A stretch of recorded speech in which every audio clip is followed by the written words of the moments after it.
The Galactic Preparatory Institute for Advanced Cognitive Development sat perched on the edge of Sector 9, a gleaming monument to intellectual superiority that had produced some of the finest minds across 12 spiral arms. For 300 cycles, it had welcomed the brightest spawn from every corner of known space. Except, apparently, when it came to humans.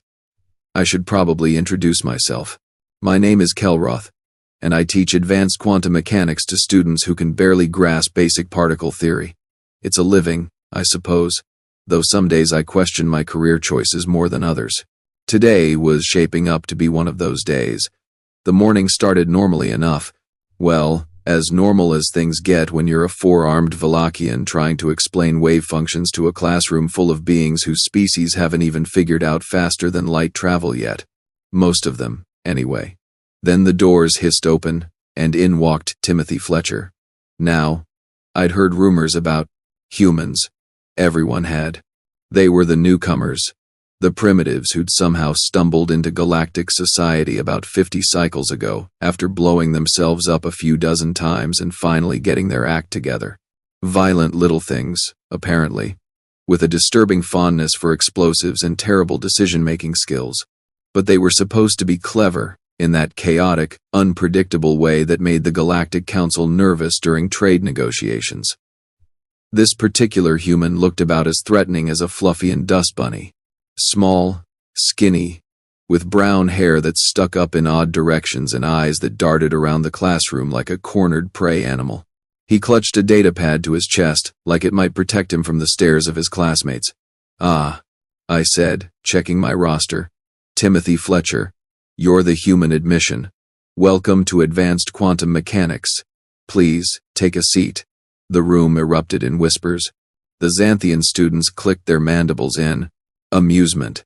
The Krolix twins, massive reptilian beings who took up 3 seats each, rumbled with laughter that shook the floor panels. Even Prella, normally the quiet type, turned her crystalline head structure toward her neighbor and let out what I assumed was her species equivalent of a snicker. Timothy shuffled toward the back of the room, his face turning an interesting shade of red that I'd later learn indicated embarrassment. He found a seat in the corner, isolated from the others, and sat down so carefully you'd think the chair might bite him. "All right, settle down," I called out, waving 2 of my hands for emphasis while the other 2 adjusted my teaching display. "Let's begin where we left off yesterday. Dimensional folding theory and its practical applications in navigation. I should mention that this course wasn't for the faint of heart, or whatever organ your species used for courage. These students were the elite, hand-picked from millions of applicants. They'd already mastered calculus in 12 dimensions, understood the fundamental forces at a molecular level, and could recite the unified theory of everything backward in 3 languages. This human kid, though, he looked like he might cry if someone sneezed too loud. The lecture proceeded. I explained the intricacies of folding space without creating catastrophic singularities, demonstrated the mathematical proofs, and outlined the tragic tale of the Dorelian expedition that had gotten this particular calculation wrong and ended up scattered across 5 different dimensions. It was a good cautionary tale. Really drove the point home. Throughout it all, Timothy scribbled notes on his datapad, his fingers moving frantically. The other students mostly listened, occasionally asking intelligent questions. Prella wanted clarification on the energy requirements. The Krolix twins debated the ethical implications of dimensional travel. Standard stuff. Then, 15 minutes before class ended, Timothy raised his hand. I blinked at him, somewhat surprised. "Yes, Timothy." His voice came out quiet, almost apologetic. Professor Kelroth? I think there might be a small error in equation 17. The coefficient on the 3rd variable, it should be inverted when dealing with negative spatial curves. Otherwise, the fold would destabilize in approximately 4.7 seconds instead of maintaining stability. The classroom went dead silent. I stared at my display, running the numbers again in my head. Then I ran them through the computer. Then I ran them again because surely this tiny human child hadn't just caught a mistake that had been in the standard textbook for 20 cycles. Except he had. "You're absolutely correct," I said slowly. feeling two of my stomachs drop. Well spotted. That's exactly the kind of critical thinking we need in this class. The other students weren't whispering anymore. They were staring, and not in the amused way they had been earlier. This was different. This was the look you give someone who might actually be dangerous. Class ended. The students filed out, giving Timothy a wide berth like he might explode if they got too close. The Krolix twins muttered something in their native tongue that my translator helpfully informed me meant, abnormal little creature. Prella's energy field flickered in what I recognized as suspicion. Timothy gathered his things slowly, clearly waiting for everyone else to leave first. Smart kid. Timothy, I called as he headed for the door. A word, please. He froze, then turned back with that same hunted expression. Yes, sir. That was good work today. Really good work. How did you spot that error? He shrugged, his thin shoulders barely moving. I don't know. It just didn't feel right when I ran the simulation in my head. The numbers felt wrong. Felt wrong. This child had run a 12-dimensional quantum simulation in his head, and it had felt wrong. Humans, I was beginning to realize, might be more terrifying than the rumors suggested. Well, keep it up. And don't let the others bother you. They're just adjusting to having you here. He nodded and scurried out. Over the next few days, things got worse for Timothy. I won't lie and say I intervened as much as I should have. Call it professional curiosity. Call it cowardice. Call it whatever you like. I wanted to see how this would play out. The other students didn't physically harm him. That would have been against institute regulations and would result in immediate expulsion. But there are so many ways to make someone's life miserable without ever laying a hand, or tentacle, or energy appendage on them. They excluded him from study groups. They whispered whenever he entered a room. During lab sessions, nobody wanted to partner with him, forcing him to work alone on experiments designed for teams.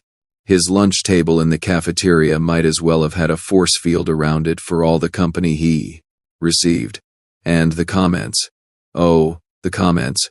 Must be nice being a diversity admission, not having to actually earn your place. I heard humans eat their own dead. Cannibals. The lot of them. They say his species is so primitive they still have religious conflicts. Can you imagine? Watch out, he might go feral. You know how unpredictable predator species are. Timothy endured it all with a quiet dignity that I frankly found impressive. He came to class. He did his work. He scored at the top of every assignment, and he never complained. Not once. If anything, he seemed to shrink further into himself, becoming smaller and quieter as the days passed. Then came the incident with the practical examination. Once per term, we conducted a practical test where students had to work in teams to solve a real-world crisis scenario using quantum mechanics principles. This cycle's scenario was a classic. A colony ship with failing dimensional drives, stranded between space-time layers, with approximately 6 hours before the hull integrity failed, and everyone aboard died horribly. The students were divided into teams of 5. As usual, nobody wanted Timothy. I ended up assigning him to a group with Prella, the Krolix twins whose names were Morthak and Belthak, and a Eularian named Kix who communicated through color changes in her skin. They looked thrilled. Timothy looked like he was heading for an execution. You have 2 hours, I announced. Use the simulation chamber. Save the ship.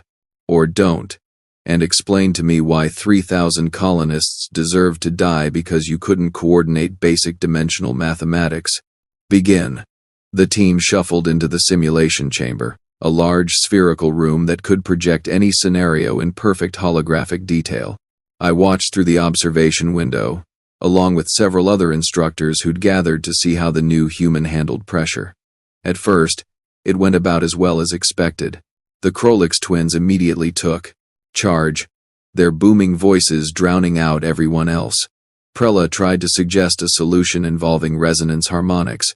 Keeks flashed several color combinations that the translator interpreted as various profanities. Timothy stood in the corner, studying the holographic display of the failing ship, his eyes moving rapidly across the scrolling data. We need to reinforce the dimensional barrier here, Morthak declared, pointing at the ship's central axis. Pour all available energy into stabilization. That will not work, Prella said, her voice crystallizing with frustration. The energy requirements exceed the ship's capacity by a factor of 12. We must find another way. Then what do you suggest? Belthak growled. They argued. And argued. And argued some more. The clock ticked down. 40 minutes passed. Then an hour. They'd tried 6 different solutions, and the simulation had rejected every single one. The holographic colonists were now sending distress messages that grew, increasingly desperate. Children were crying. Adults were panicking. The hull was starting to crack. Maybe, Timothy said quietly, we could try oscillating the dimensional frequency instead of stabilizing it. Everyone ignored him. I'm telling you, if we redirect the power flow through the secondary conduits, Morthak began. Maybe, Timothy repeated, slightly louder. If we stop trying to fight the dimensional instability, and instead work with it. Oscillate the frequency to match the natural resonance of local space-time, like riding a wave instead of swimming against it. This time they heard him. This time they turned to look at him with expressions that ranged from annoyance to outright hostility. That's ridiculous, Prella said flatly. Oscillating the dimensional frequency would require precise calculations down to the quantum level. One error and the ship tears apart instantly. I've done the calculations, Timothy said, holding up his datapad. It works. Look. He projected his work onto the main display. Pages and pages of equations. All perfectly formatted. All perfectly correct. I checked them myself from the observation room, running them through verification protocols. They were flawless. The team stared at the equations, then at Timothy, then back at the equations. This is impossible. Cheeks flashed in deep purple. No one can calculate this quickly. You must have cheated somehow. I didn't cheat, Timothy said, and for the first time since I'd met him, I heard something other than fear in his voice. Anger, maybe. Or frustration. I just did the math. Are we going to save these people or not? They implemented his solution. With 8 minutes to spare, the colony ship stabilized, the dimensional drives reset, and 3,000 holographic colonists lived to see another day.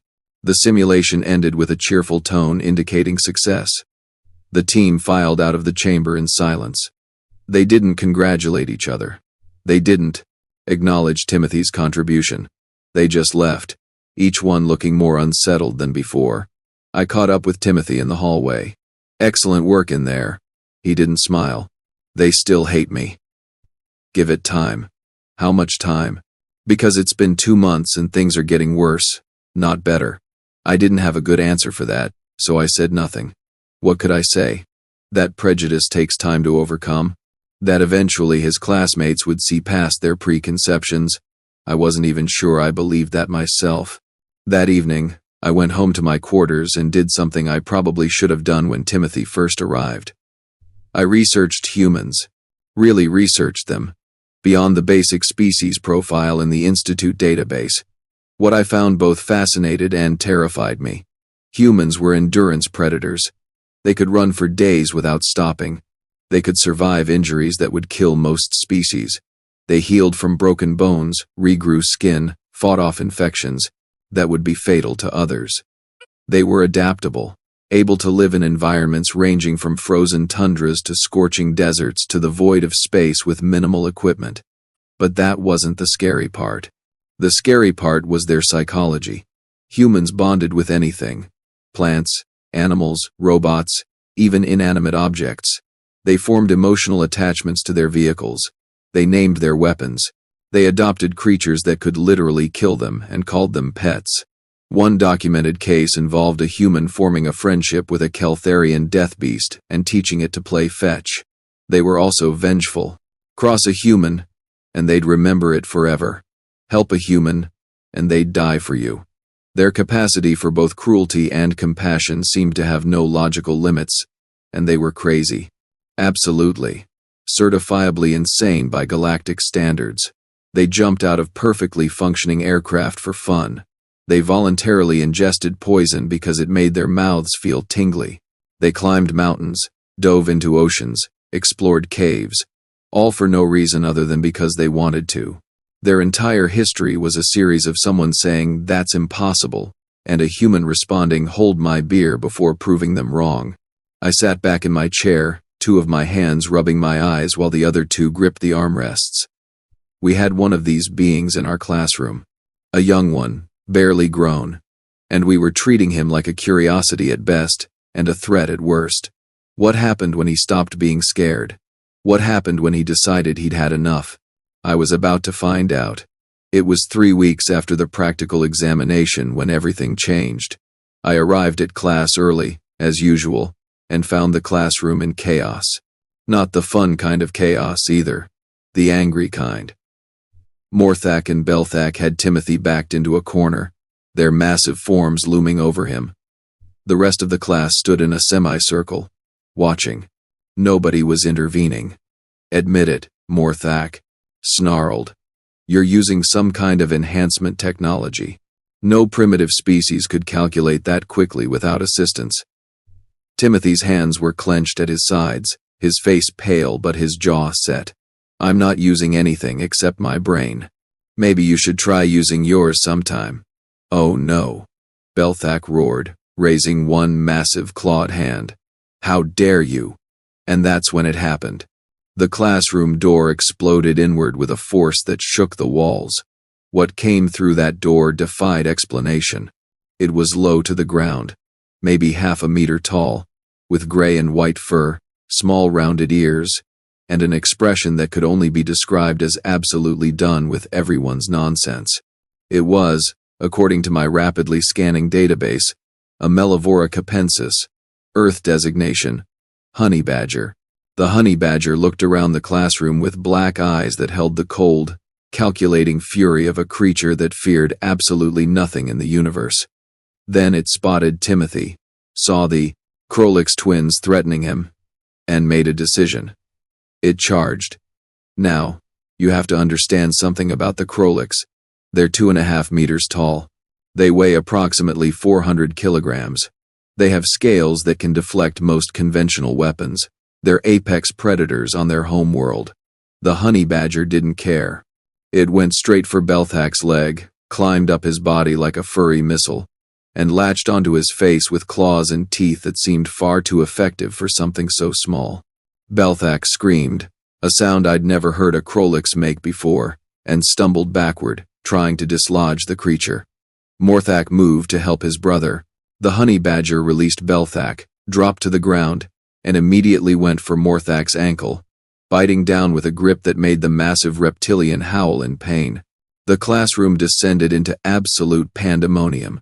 Students scrambled for the exits. Prella shattered one of her crystalline appendages trying to climb over a desk. Kik cycled through so many colors I think she invented a few new emotions. And Timothy? Timothy stood there, watching the chaos, and smiled. It wasn't a nice smile. It was the smile of someone who'd been pushed too far and was now watching karma serve some very hot, very fresh revenge. The honey badger, having thoroughly terrorized the Krolix twins, who were now huddled in the opposite corner nursing their wounds, turned and waddled over to Timothy. It looked up at him, made a grumbling, churring sound, and then calmly sat down right next to him. Timothy reached down and scratched it behind the ears. I stood frozen in the doorway, trying to process what I'd just witnessed. This tiny Earth creature had single-handedly routed an entire classroom of the galaxy's finest young minds, and was now accepting pets like it was the most natural thing in the universe. I said intelligently.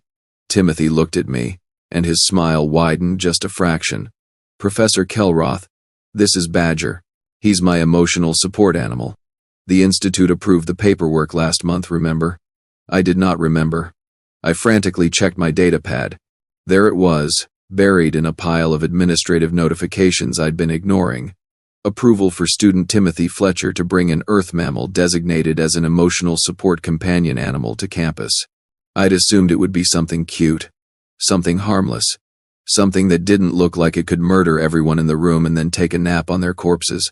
"Right," I said weakly. "Of course, your emotional support animal."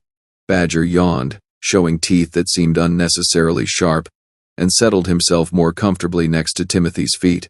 The other students slowly, very slowly, began returning to their seats. They kept their distance from Timothy and his new companion. Even the Krolix twins, despite being literally 1,000 times larger than Badger, gave them a wide berth.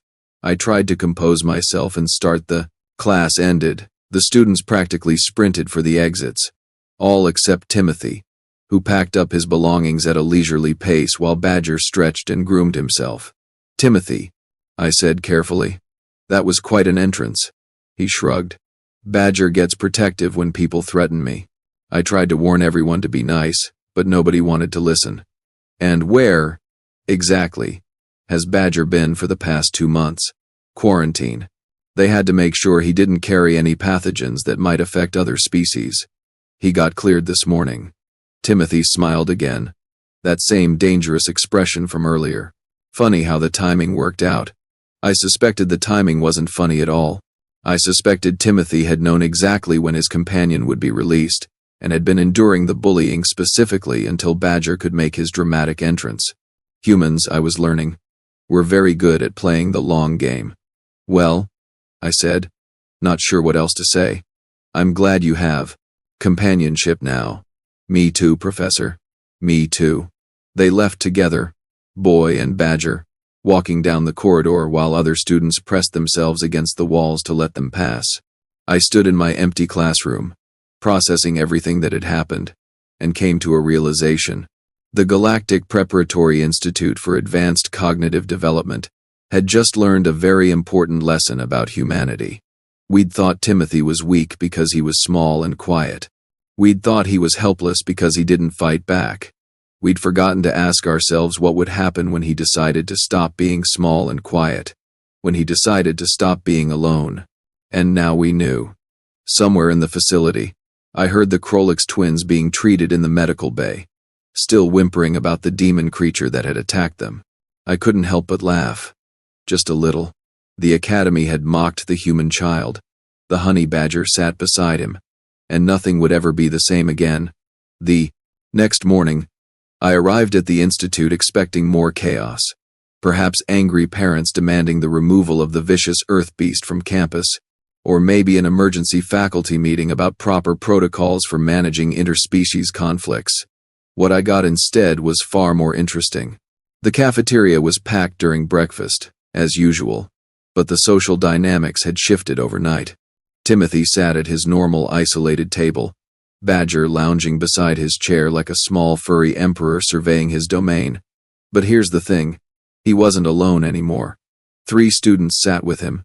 Actual, living, breathing students who had voluntarily chosen to share his space. I recognized them immediately.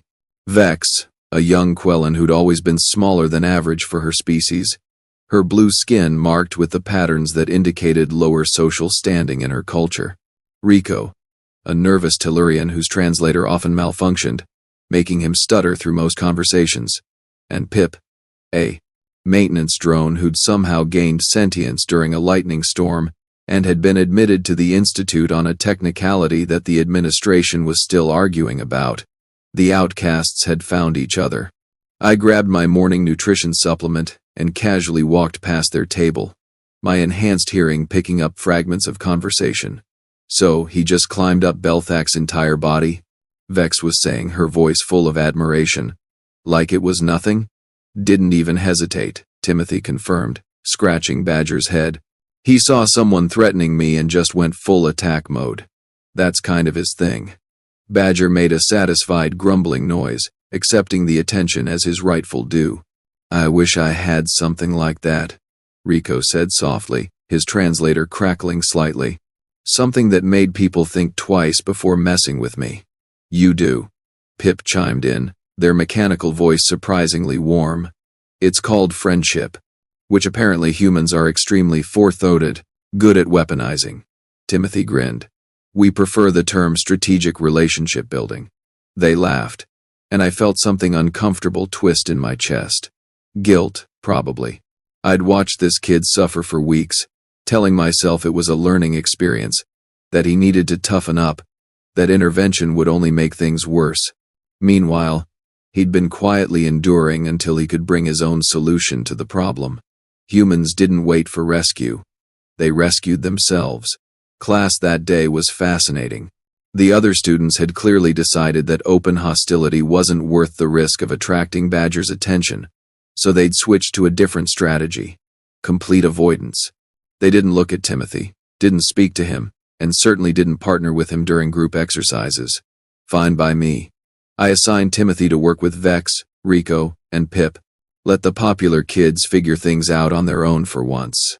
The lecture topic was quantum entanglement and its applications in faster-than-light communication.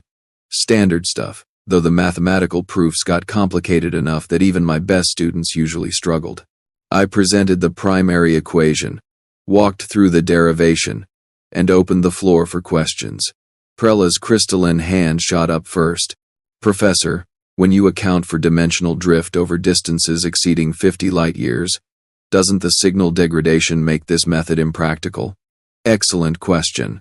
Yes, degradation is a significant issue at extreme ranges. However, if we modify the entanglement frequency to compensate, we can theoretically extend the effective range to several hundred light-years.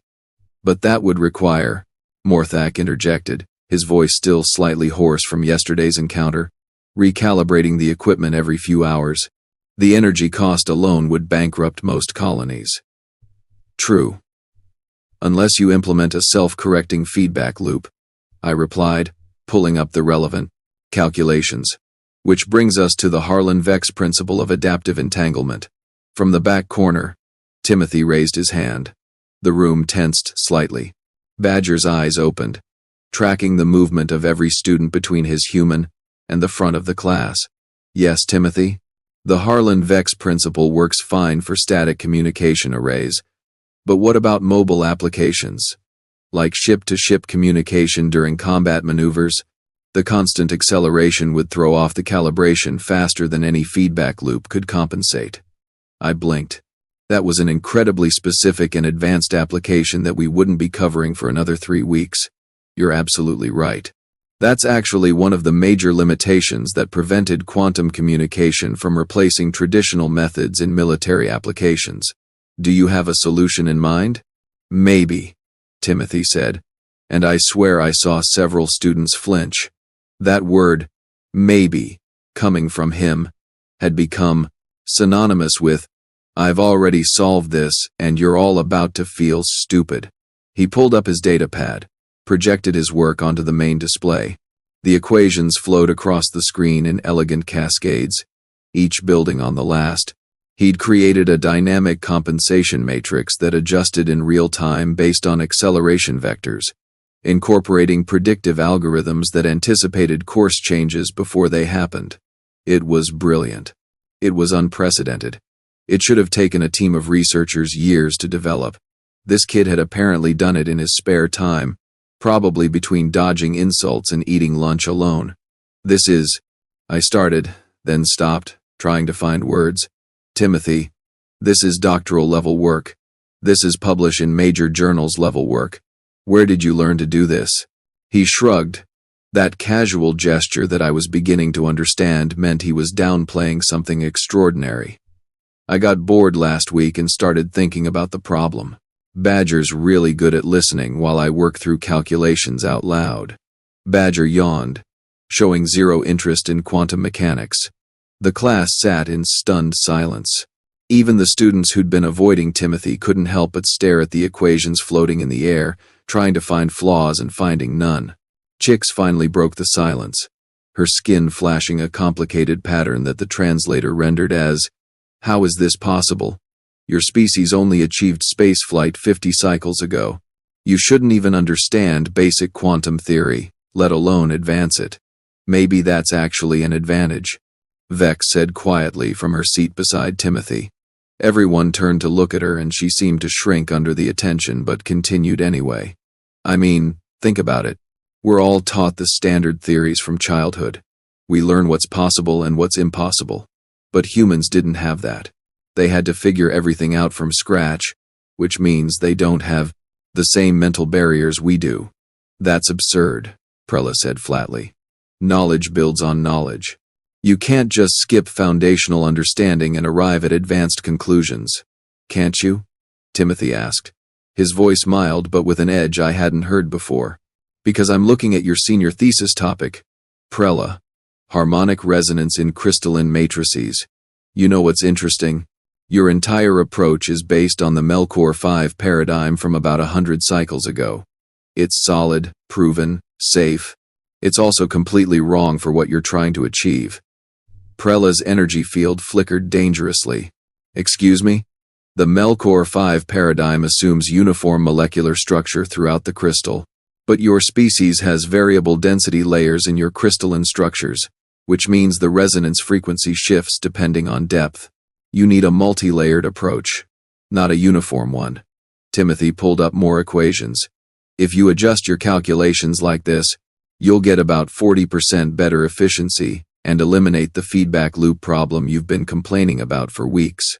The room went so quiet I could hear the environmental systems humming in the walls.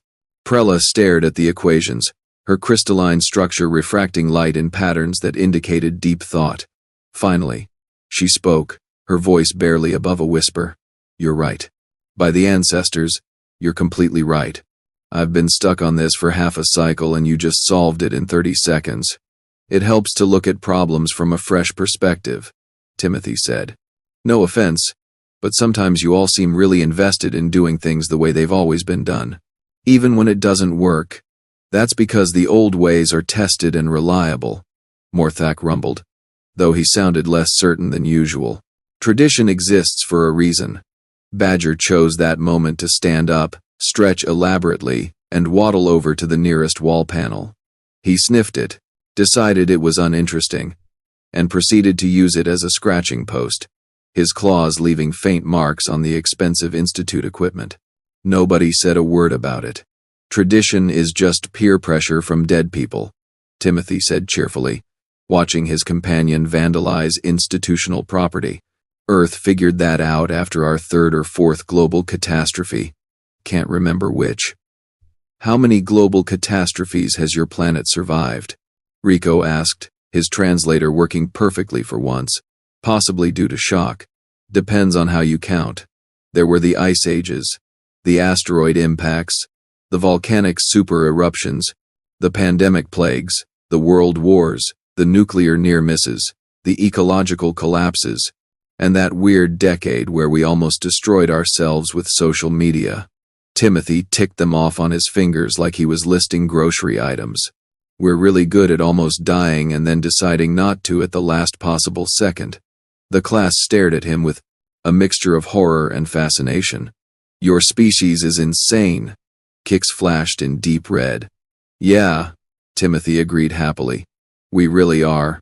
But we're still here, which is more than we can say for the dozen or so other intelligent species that evolved on Earth and went extinct before they could develop spaceflight. Wait, I interrupted, my teaching instincts finally overcoming my shock. There were other intelligent species on Earth. Oh sure, Neanderthals, Denisovans, Homo floresiensis, possibly a few others. We interbred with some of them, outcompeted the rest. Standard evolutionary stuff. He said this like it was perfectly normal and not absolutely horrifying. Anyway, my point is that humans are really good at adaptation and survival. We had to be, because our planet kept trying to kill us. And this is relevant to quantum mechanics. How? Prella asked, still studying Timothy's corrections to her thesis.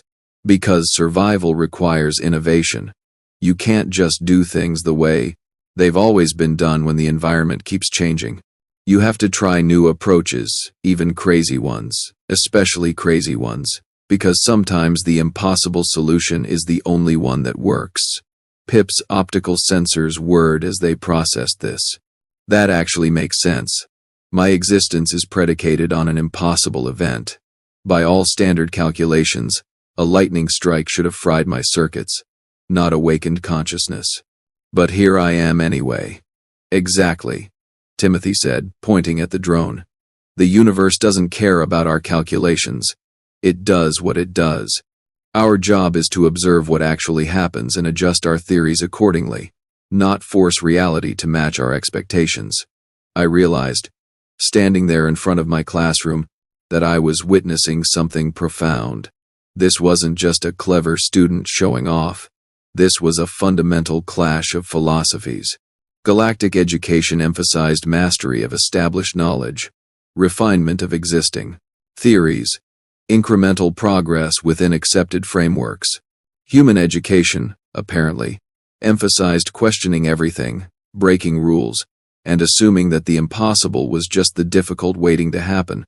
Both approaches had merit, but only one of them had produced a species that looked at a honey badger, one of their planet's most aggressive predators, and decided it would make an excellent pet and emotional support companion. The rest of the class proceeded with significantly less hostility and significantly more thoughtfulness. Students actually listened when Timothy spoke, even if they didn't always agree with him. Some of them even started asking him questions, testing his knowledge, probing for weaknesses. They found very few. After class, I noticed something else unusual. The Krolix twins approached Timothy as he was packing up his things. Badger immediately went on alert, his body tensing into a posture I was learning to recognize as pre-attack mode. "Easy, Badger," Timothy said softly, placing a hand on his companion's back. "Let's hear what they have to say." Morthak and Belthak stopped a respectful distance away, which for creatures their size meant about 3 meters.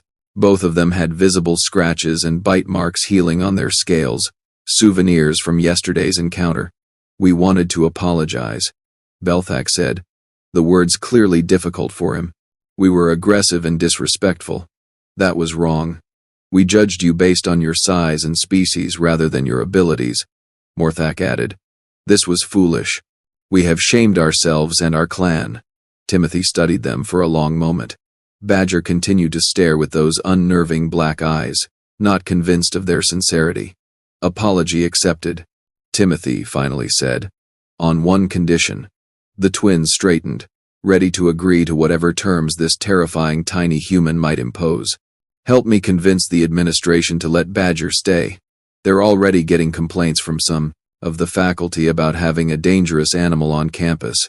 I need character witnesses saying he's not a threat." Both Krolix burst out laughing, a deep rumbling sound that shook the floor. "Not a threat?" Morthak wheezed. "That creature is the most dangerous thing in this facility." "Yeah, but he's only dangerous to people who deserve it," Timothy countered. "Everyone else is perfectly safe. Mostly. We will speak to the administration," Belthak promised. "We will tell them that Badger is an exemplary judge of character, and his presence greatly improves campus safety by discouraging bullying and aggression." "Thanks," Timothy said, and seemed to mean it. The twins nodded respectfully and left, giving Badger a wide berth. The small creature watched them go, then made a satisfied churring sound and settled back into his relaxed posture. "You know," I said to Timothy once we were alone, "you're changing things here. The social dynamics, the academic approach, the entire culture of this institute. Is that bad?" he asked. "No," I admitted. "I don't think it is. It's uncomfortable, certainly. Change always is. But necessary? Probably. Good. Because I'm just getting started." Over the following weeks, Timothy's influence spread throughout the campus like a particularly aggressive virus, which seemed appropriate given his species' history. The small group that had formed around him grew steadily. More outcasts. More students who didn't quite fit the traditional mold. More independent thinkers who'd been suppressed by peer pressure and academic conformity. They started calling themselves the Badger Brigade, which Timothy found hilarious and did nothing to discourage. The brigade met regularly to study, share ideas, and work on projects that the mainstream curriculum didn't cover.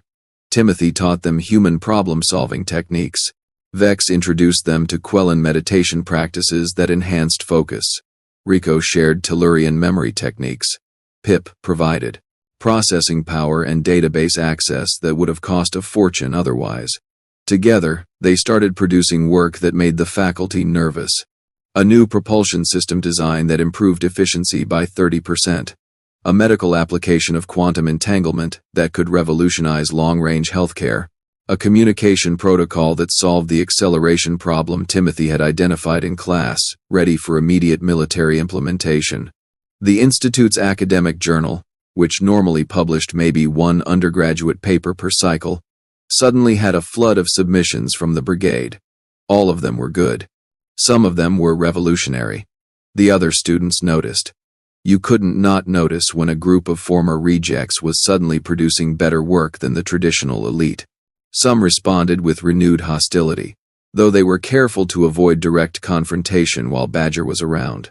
Others, more pragmatically, swallowed their pride and asked to join. The study groups. Timothy accepted everyone who came with genuine interest and rejected anyone who brought attitude. Badger served as an excellent lie detector. Apparently, humans had bred their companion animals to read body language and emotional states with incredible accuracy. Badger could tell within seconds whether someone was being sincere or trying to infiltrate the group to steal ideas or cause trouble. It was weird. It was effective. It was very, very human. The turning point came during the annual Institute Symposium, where students presented their best work to faculty, potential employers, and influential members of galactic society. It was the most important event of the academic cycle, the kind of thing that could launch careers or doom them before they started. The presentation hall was packed. Every seat filled, standing room only, dignitaries from a dozen worlds in attendance. The atmosphere was charged with competition and ambition. Timothy was scheduled to present last, which was either a vote of confidence or an attempt to bury him after everyone was already exhausted from better presentations. Hard to say. The earlier presentations were impressive. Prella demonstrated her corrected crystalline resonance research, crediting Timothy's insight in her acknowledgments. The Krolix twins showed off improvements to dimensional shielding technology. Chi-X revealed a breakthrough in color-based data encryption. All good work. All solid, professional, exactly what everyone expected from Institute students. Then Timothy took the stage, Badger padding along beside him like a small, furry bodyguard. "Good evening," Timothy began, his voice steady despite the size of the audience. "My name is Timothy Fletcher, and I'm going to talk about why everything you know about faster-than-light travel is wrong." The room went silent. That wasn't a bold opening statement. That was academic suicide. You didn't tell the galaxy's leading scientists that their life's work was incorrect unless you had absolutely ironclad proof. Timothy, naturally, had exactly that. He pulled up his presentation, and the equations began to flow. Not the standard Alcubierre drive mathematics that had been used for centuries. Not the dimensional folding techniques we taught in class. Something entirely new, built from first principles, incorporating quantum mechanics, relativity, and what he called human intuition about how stuff should work. The problem with current faster-than-light technology, Timothy explained, walking the audience through his reasoning, is that we're trying to move the ship. We're bending space, folding dimensions, creating bubbles of warped reality to carry us from point A to point B. It works, but it's incredibly energy-intensive and has strict limitations on speed and distance. He paused for effect, Badger sitting at his feet and surveying the audience like he was judging them for their ignorance. But what if we don't move the ship? What if we move space itself? The hall erupted in murmurs. Several distinguished professors stood up, ready to object. Timothy held up a hand, asking for patience. "I know how it sounds, but look at the math." He expanded the equations, showing his work. If we create a localized quantum field that treats space-time itself as a fluid medium, we can generate currents, flows. We don't ride through space. We ride on it, like a boat on a river. "That's impossible," someone shouted from the back. "The energy requirements would be astronomical. Only if you try to generate the field artificially," Timothy countered. "But space-time already has natural quantum fluctuations. We just need to amplify them, focus them, use what's already there. It's like sailing. You don't create the wind. You harness it," he demonstrated, showing calculations that proved his concept was theoretically sound. More than that, he showed simulation results, experimental data, actual proof that the technique worked on a Small scale. My team and I. Timothy gestured to where Vex, Rico, and Pip sat in the front row. Built a prototype generator. It's small, only capable of moving test masses a few centimeters. But it works. It uses less than 1% of the power required by current faster-than-light drives and theoretically has no upper speed limit. The implications crashed through the audience like a tidal wave. If this was real, if it scaled up, it would revolutionize interstellar travel. It would make current technology obsolete overnight. It would change everything. I'm making the complete research data available to everyone, Timothy continued. Open source, public domain. Anyone can use it, improve it, build on it. Because that's what humans do. We share knowledge. We collaborate. We lift each other up. He smiled, and there was something fierce in that expression. Something proud. We don't gatekeep progress. We don't hoard discoveries. We make the universe better. Together. Badger chose that moment to stand up, shake himself, and make a loud, yawning noise that echoed through the silent hall. Then the applause started. Slowly at first, then building into a thunderous wave that shook the walls. People stood, cheering, shouting questions, demanding to see the data, wanting to collaborate. Timothy handled it all with grace, answering questions, directing people to the published research, accepting congratulations while staying humble. Badger basked in the attention, accepting pets from admirers brave enough to approach the legendary beast. I stood in the back of the hall, watching my student shine, and felt something I hadn't experienced in cycles of teaching. Pure, undiluted pride. Later that evening, after the symposium ended and the crowds dispersed, I found Timothy sitting alone in the campus gardens. Badger lounged beside him, watching the stars appear in the darkening sky. Quite a day, I said, settling onto the bench next to them. Yeah, Timothy agreed softly. Quite a day. You know this changes everything, right? Your research, your presentation, all of it. You've made yourself famous. Powerful people will want to meet you, recruit you, possibly exploit you. He nodded slowly. I know. That's why I made everything open source. Can't exploit what everyone already has access to. Smart kid. Terrifyingly smart kid. Can I ask you something, Timothy? Why did you come here? To this institute, I mean. With your abilities, you could have studied anywhere. Done anything. Why choose a place where you knew you'd face discrimination and hostility? He was quiet for a long moment, stroking Badger's fur. Because it was hard. Because I knew I'd have to prove myself. Because humans need challenges, Professor. We need obstacles to overcome. We're not good at peace and safety and comfort. We're good at surviving impossible situations and coming out stronger. That's very human. It really is. He smiled. Plus, I wanted to see if I could change things. Make this place better. Help people like Vex and Rico and Pip who were struggling. Humans are good at that too. Finding the underdogs and helping them become winners. You've certainly succeeded. Maybe. But there's still work to do. The Institute accepts students from hundreds of species, but the curriculum is still designed around traditional galactic thinking. We need more diversity, more perspectives, more willingness to question assumptions. He looked at me, his eyes serious. That starts with teachers like you being willing to support students like me when we challenge the system. I felt that like a physical blow. He was right, of course. I'd watched him suffer for weeks before truly supporting him. I'd prioritized institutional harmony over student welfare. I'd failed in my duty as an educator. You're right, I said quietly. I should have done better. I will do better. Good. Because next semester, I'm bringing my friend Marcus to visit. He wants to apply for admission. He has a therapy dog named Zeus who's bigger than your average hover car. I laughed despite myself. Of course he does. Why would humans have normally sized pets? Where's the fun in that? Timothy stood stretching.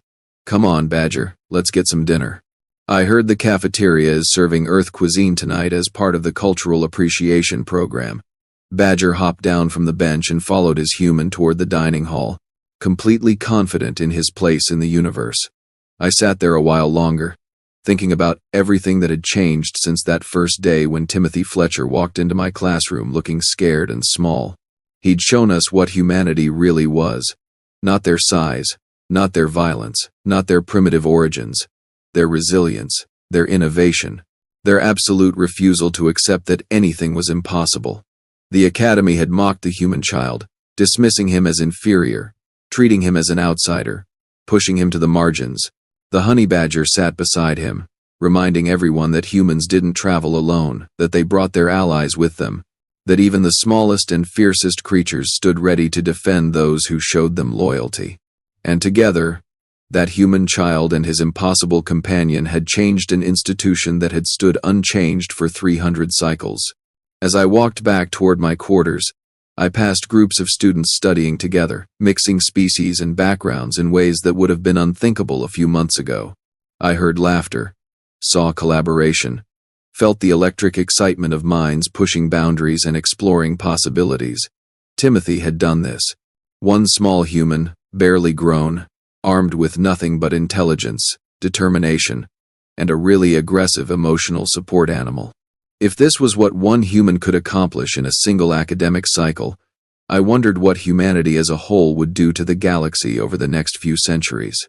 The thought was both thrilling and terrifying, but mostly thrilling, because the universe, I was finally beginning to understand, needed humans and their crazy ideas, their impossible solutions, their absolute conviction that the word impossible was just a challenge waiting to be overcome. The Academy had learned its lesson, and the galaxy, whether it was ready or not, was about to learn it too.